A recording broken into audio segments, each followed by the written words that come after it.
Idinaan na lang sa biro ni Senator Rodante Marcoleta ang kanyang pagkadismaya sa hindi pa rin matapos-tapos na balog-balog multipurpose project sa Tarlac.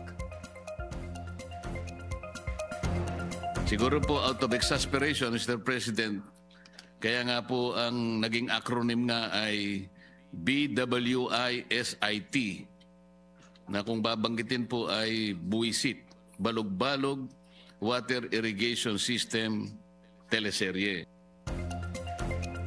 Sa interpellation ni Marcoleta sa 2026 budget ng National Irrigation Authority, kwestiyon ng senador ang paghingi ng ahensya ng 261 million pesos kada taon para raw sa maintenance at repair kahit hindi pa tapos ang naturang proyekto. Git ni Marcoleta, magkaroon ng comprehensive review para mabantayan ang balog-balog project.